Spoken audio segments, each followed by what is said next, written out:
My first question has to do with this notion I've heard you talk about a couple times about if you're going 100 miles an hour and you hit a tree, it's a lot worse than if your energy is moving slowly. And also, I think I heard you once... We don't say so much that it's worse. We say it's a bigger mess. Okay. And I think I heard you once say, and maybe I got this wrong, that if you are deliberately creating more than you are allowing, that's what causes illness. I'm interested in the context of illness. Well, we would call it imbalance. In other words, energy alignment. The ideal situation is to let the details of your life spur the next idea of what you would like. And then your expectation of well-being to be in such a place that almost as quickly as you identify that you would like it, that you allow it. So there's very little gap between, oh, what a good idea, and yes, I see that I like this. Oh, what a good idea. And yes, I see that I like that. In other words, the relationship between the vibration of your desire and the vibration of your allowing, which is the believing or letting it in factor, that relationship is the relationship about how you feel. And how you feel is about everything that happens to you. So if you really, really want something, if you have been exposed to criteria that has helped you to identify that you really, really want something, and then something happens that you are not believing that you can live it or have it, there is a strong tug of war going on within you. That's a contradiction of energy. And under those conditions, that state of vibration is equivalent to many illnesses. In fact, when you start paying attention to the way you feel, in the same way that you can feel emotional set points, you might say, well, I usually feel pretty happy, or I usually feel pretty ornery, or I usually feel optimistic, or I usually feel pessimistic, or I usually feel lonely. As you pay attention to the way you feel, and as you watch others and the way they seem to be feeling, you'll begin to notice that headaches are more of a vibrational match to someone who's often frustrated and overwhelmed, while heart attacks are more of a vibrational match to someone who feels strong stress. Or when you really, really want something that you don't believe you can have, when you've worked in an organization that you really care about, and then the government does something that makes you feel powerless. That kind of desire and belief that you can't control is a vibrational match to the stroke or the heart attack. There are books that have been written where they actually begin to assign emotions to different labels of illness. And the reason that they are sort of effective, not always, in doing that is because as they watch people and they watch what they turn up with in terms of illness, they are able to begin to make associations between how those people are usually feeling. And so rather than waiting for the post-manifestational evidence of the illness, we think the pre-manifestational evidence of the emotion is very helpful. In other words, when you get a handle of how you feel and you care about how you feel and you notice you're not feeling that good and you're determined to think thoughts that feel better, then you can head illness off because you begin moving up the emotional scale. And the gap between where you are and where you want to be closes. There's 3 steps for the creative process. Our step 1, ask for it. Well, you can't help but do that. Your life experience is causing that to happen subliminally. It's happening unconsciously. It's happening whether you speak about it or not. It's happening cellularly, and it's happening consciously. In other words, it's happening on all levels of your being. So your future experience is full of all of this stuff that the universe has lined up for you. Stuff that's all lined up and prepared for you, just waiting for you to do step 3, which is get into vibrational alignment with your own desire. So if you have piles of stuff out there in vibrational escrow that you keep reminding yourself that you want, but you keep beating the drum of I don't have it, where is it? Then the stress factor or the distance between this active desire that is yours and your ability to let it in is gonna make you sick. And someone would say, well, ignorance is bliss. I felt a lot better before I was stimulated to any of that desire. And we said, yeah, you probably did, but you can't go back. You cannot want less than your time-space reality has inspired you to want. So if we really wanted something that we didn't believe, we'd try to play it down a little. We'd try to deactivate that. But more importantly, we would work on moving ourselves emotionally, vibrationally closer to it. And that's why we use that analogy of the trees. We say, if you're going 100 miles an hour and you hit a tree, It's the tree that's a problem, not your speed. Trying to slow the car down so that you can weave through the trees without scraping yourself up is a boring, slow life that you cannot retrograde to. You can't go back. You can't go back. You cannot be less than you are, and you cannot want less than you've come to want. You cannot become less than you have become. And when we say, you're out here on the leading edge, we're not kidding you. In other words, your exposure to this new, unique nitty-gritty is causing an expansion of the universe. And the universe is demanding a fulfillment of what you have identified as desire. So it's not just your desire. Now universal forces are in on it too, you see. So when you get something rolling, it begins to grow, and it's encoded with your DNA. In other words, it's got your name on it. It's yours. It must be yours if you are ever to truly be satisfied again. You cannot create something out here in the vibrational universal ethers and ever be joyful in the unfulfillment of it. It's not supposed to be that way. You're supposed to be the receiver of what you have created. And that's the imbalance that takes place, you see. That was good.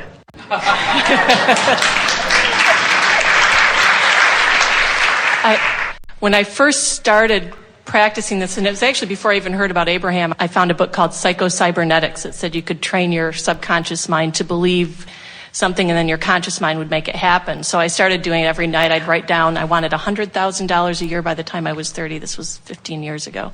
I said if you put the emotion behind it, it comes faster. And I started getting $15,000 raises and $15,000 bonuses every year, and I hit my goal, and I was like, wow, this is great. So then I tried it with some other things. I found my husband that way. Then I started thinking it has to do more with the energy, and then I found your tapes. I thought, oh, this is great. So I thought, well, maybe, I don't know what I really want, but maybe, how about $150,000 this year? So I thought, that's what I'm going to go for, $150,000 this year. And my husband, we were dating 3 months at the time, and I were driving down the road, and he was very nervous about the way I drove because I drive kind of fast. So I had slowed down, and we got run over by a semi-truck, literally run over. We walked away. We were lined up enough to walk away. The first offer for settlement, $150,000. And I think it was all the things that we wanted that got us there, but maybe it was the disconnect between what I wanted and how I was going to get it that caused me to ignore that little voice in my head. And I even verbalized it right before the accident. It said, this lane isn't safe. And I said to my husband, this lane isn't safe. And he said, well, why don't you move? And I said, well, I don't know. Because I'm fighting with you. Because I moved here in negative response to your criticism about my driving, and I am not tuned in, tapped into my guidance system. Yeah, I wasn't listening at that point as much as I am now. Well, anything that you want will find a way to you. And what we want to comment on here is if getting run over by a big truck is the path of least resistance, then so be it. God, I hope not. And as you say, no big deal, we walked away, so there must not have been all that much resistance in it, you see. But you're helping us to define something here, and that is the relationship between where I am and what I want is where all of the work is. And we're just wanting to simplify it. There are all kinds of things that you can read. People talk about this unconscious or subconscious mind, and we say, well, first of all, let us say to you clearly that if you've got something going on subconsciously, then you're not having emotional response to it. And if you're not having emotional response to it, then it's not a big vibrational factor in your point of attraction, so it doesn't matter. And if you are having emotional response to it, and therefore it is a big player in your vibrational point of attraction, then it's not unconscious. In other words, if you're having an emotional response to it, it matters enough to pay attention to what you're giving your attention to and see if you can't adjust the way you feel. And so we want you to just begin consciously utilizing your guidance system. And when you do that, you'll discover that there is the potential for relief no matter where you stand. And we really want to say that to you, because you could be in a place of depression, and when you find anger, you're going to feel relief. And you could be in a place of anger, and when you find frustration, you're going to feel relief. And you could be in a place of frustration, and when you find hope, you're going to feel relief. You could be in a place of hope, and when you find belief, you're going to feel relief. But even in these upper registries of love and appreciation and joy and ecstasy and passion, there is still the potential for releasing more resistance. So what happens is, your life experience, as you begin vibrating more consistently here, gives you more unique data that takes you into more and more refined desires. And it isn't until you really decide and mean sincerely, I'm no longer going to factor anybody else's desires into my feeling quotient. I'm no longer going to try to compare myself and how I feel and what I've got to how anybody else feels and what they've got. This is strictly, does this feel better than this? Does this feel better than this? Does this feel better than this? Does this feel better than this? And when you show yourself that relief factor, and when you consciously acknowledge that the relief factor is dovetailing to the focus factor, and that the focus factor is about choosing something based upon how it feels, and that in that effort you reconnect again and again with the stream that is really you, now you can stand in almost any situation and still feel secure, which means no stepping into any situation could ever take you the wrong way on your emotional scale. And then you're eager to get out there in the world. We watch so many of you who, through action, try to improve your situation. And then you find yourself in a more comfortable place in terms of environment than you were before. But now you're afraid to move around because there is only so much control you have over conditions.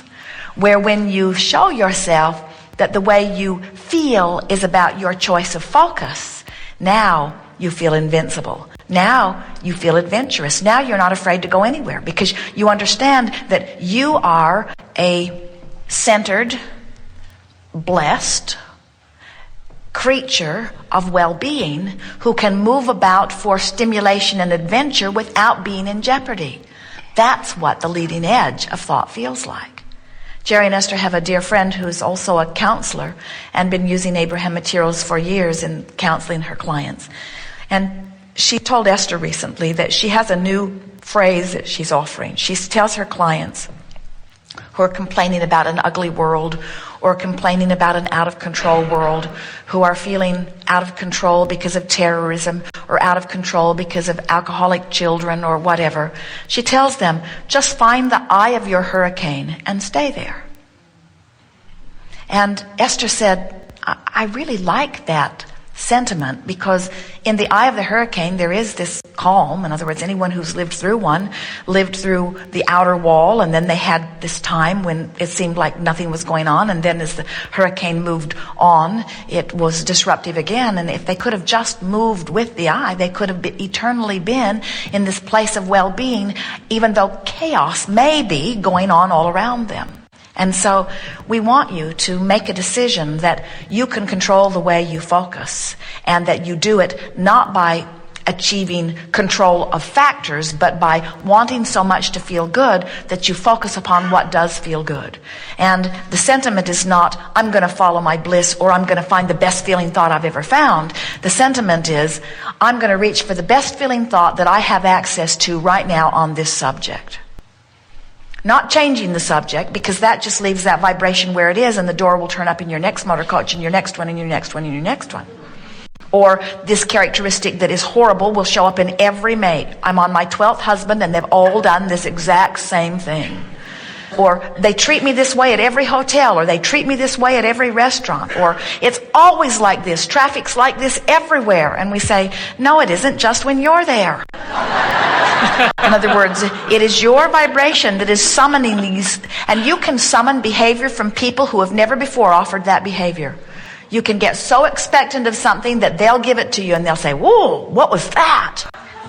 I've never said that before. I've never spit in anyone's food before. What came over me? That's very good. Thank you. Yes, indeed.